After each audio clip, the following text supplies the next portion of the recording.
mbokk yi asalaamaaleykum maa ngi leen di nuyu yéen ñëpp ku ci nekk ci sa tur ak ci sa sant di commencer par rafetlu seen teewaay ñoo ko moom ou moo ko moom mu fokkati ko ci moom jox ko ab espagnol lii moo nekkoon élément de langage di ko wax partout nag ci nit ñi nga xam ne dañoo bokk Pastef ci wax Pastef xam quand même lu mu xeex ba egsi fii nii ak lu muy xeexalee pour les sénégalais nga jàkkaarloog sénégalais yooyu ne leen waa Pastef am na benn projet bu ñu fokkati ci ab sénégalais jox ko ab espagnol loolu mën na andi jiixi jaaxa si xel yi mais gis naa ne loolu bàyyi nañ ko léegi nag ci li ñu ñëw mooy 37 milliards yi fu mu nekk ak leneen mais dinañ ci ñëw ba tax na ci présentation CT bi am na leneen lu ci am solo mooy kañ la ñu demander les paiements loolu aussi ci présentation bi gis ngeen ko muy la demande de paiement a été faite le 22 mars 2024 boobu président Bassirou Diomaye Diakhar Faye nekkagul président de la République du Sénégal 22 mars 2024 man maa ngi woon Sénégal parce que dama ñëwoon pour campagne donc instant boobu ñu ngi waajal suñu dernier meeting bu ñu waroon def Mbour samedi le 23 mars 2024 donc 24 mars 2024 la ñu doon ne Bassirou Diomaye Diakhar Faye mooy président de la République donc ñu ne la paiement yooyu ñu ngi ko def depuis le 22 mars 2024 ñëpp di ko gis te yow la ñu bëgg ne yow yaa def ces paiements là am na sa nit ñi dama naan ok def nañ demande de paiement yi depuis le 22 mars mais le 11 juin le paiement yi door a effectif alors pour expliquer un peu le process le directeur général su bindee la direction de l'ordonnancement des dépenses publiques ne ko defal ma vérifier naa facture yi tout est ok donc mun nga décaisser 37 milliards moom su xoolee gis ne c'est bon il envoie ça à la banque bi vérifier door a def virement bi pour mu dem ci compte espagnol bi puisque espagnol bi moom moo nekk le titulaire du contrat à supposer que c'est le 11 juin 2024 moom la banque bi ou en tout cas moom la espagnol bi jot xaalisam ci compte bi le 11 juin 2024 man maa ngi woon Paris di liggéey le 10 juillet 2024 la ñu door a def suñu passation de service donc nekk directeur général de l'ASER en dépit de tout ça lii yëpp leer ay nit bëgg a ñëw ASER 37 milliards yi daa am sama benn xarit bu ma doon waxal banque dem mu ne ma ñu doon waxtaan ci situation économique dëkk bi mu ne mais yéen dette cachée bi waroo leen ko woon révéler mënoon ngeen continuer noonu rek ma ne ko man exemple bu plausible la ci li naroon xew gis nga ñun suñu noppi woon ci dette cachée bi nii dawal benn at waxatuma ñaar ba keneen gën rek wax ko même suñu expliquer ni que dette bi c'est avant ñun ñu ñëw au pouvoir di nga gis ay nit ñu fay ay rajo ay télé ay chroniqueur ay député fu ne ñu dugg fa di naan ñeen la parce que mënoon ngeen ko wax askan wi. parce que malheureusement biir Sénégal dafa am ay nit ñi nga xam ne jomb ñu jàkkaarloo ak sénégalais yi di wax li nga xam ne du dëgg jomb ñu ko amuñu rusukaay c'est ça la réalité suñu waxee dara c'est le lendemain nga génnee ne ko ne lii la ils s'en foutent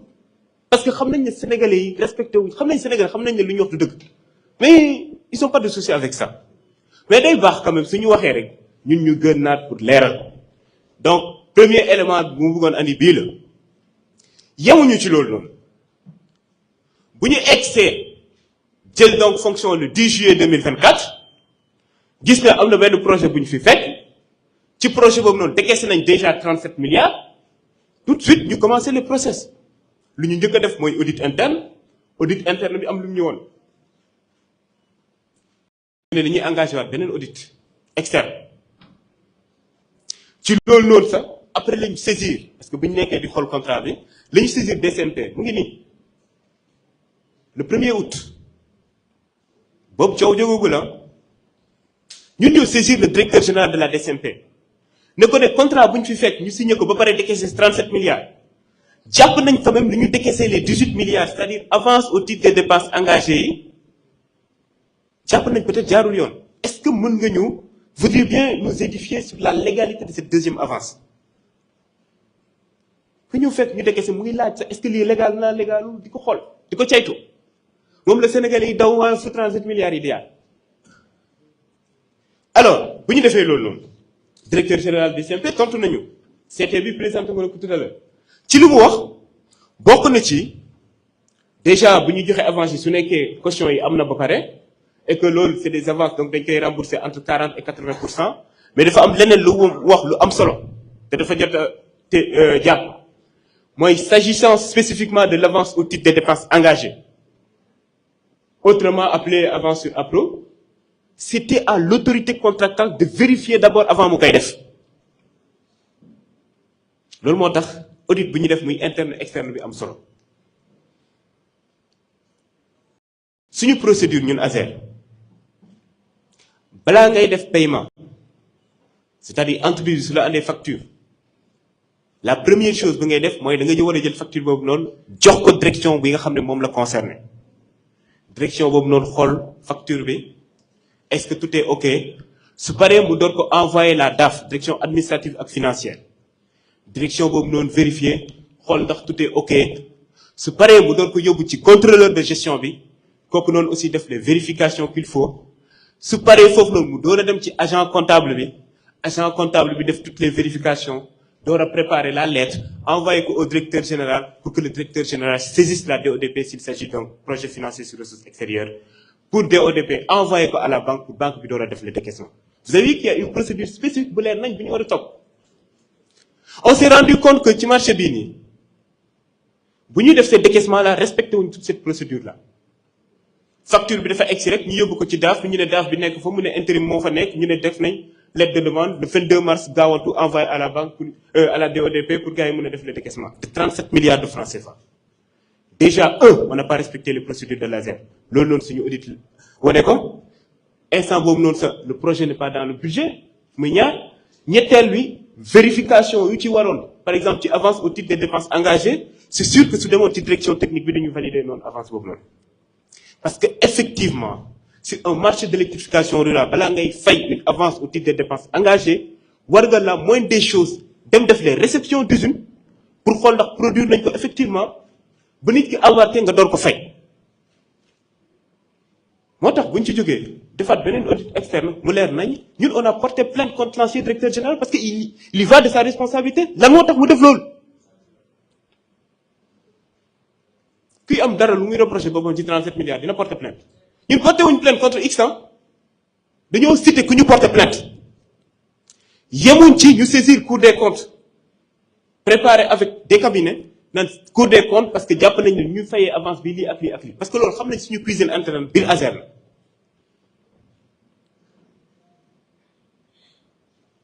ci 37 milliards yi pire encore xam nga 37 milliards yi lu tax coow li gën a bëri c'est que bu ñuy fay les 37 milliards dafa am lu nekkoon ci suuf parce que boobu entreprise espagnole bi ak entreprise sénégalaise bi y avait pas de souci entreprise espagnole bi su jotoon les 37 milliards dafa waroon virer ci entreprise sénégalaise 27 milliards de francs CFA entre temps nag mu dakkal contrat am ak Sénégal yi parce que jàpp na ne amul ci moom confiance parce que daf ko jéem a escroquer wane nañ ko léegi cooli nag foofu la lan moo tax gaawantu décaisser 37 milliards te defoo les vérifications FIFA yow soo excès fekk une direction c'est l'actif et le passif moom ngay hérité nan ngay def pour préserver ces deniers là donc ñun on a toujours dit que deux objectifs la ñu am en ligne de mire premier objectif c'est nan la ñuy def bu 37 milliards yi nga xam ne décaissé nañ ko du ndax say stade mu dem ci Sénégalais yi ñu électrifier ci ay villages le deuxième objectif c'est que nan la ñuy def pour préserver quand même ce projet parce que c'est 91 milliards de francs CFA te mën na électrifier 1740 localités minimum loolu moo nekkoon suñu deux objectifs en ligne de mire alors bu ñu defee loolu premier problème bu ñu amoon c'était avec l'autorité de régulation de la commande publique coow li ne ko ARCOP nee na suspendre nañ marché bi am na ay irrégularité peut-être ab jeune lay dégloo la ñëw xamul dara ci marché public afficher la décision bu ARCOP jëloon dernière décision bi c'était quoi parce que avant cette décision là il faut le dire aussi mu leer ñun fu ñu doon woo nekk nañ toog waxtaan entre ñun man ma ne nit ñi suñu mënee toog waxtaan entre ñoom nañ ko def mais man je suis l'autorité contractante benn affaire moo ma intéressé nañuy def ba électrifier ay village su nekkee trouver ngeen un consensus entre yéen gën a xam mais man la ñu bëggoon nag ma nekk ki nga xam ne man maay porter négociation yooyu ma ne ko noonu dama ko def parce que ma yoon nekku ci problème su ci amee suba man lay nekk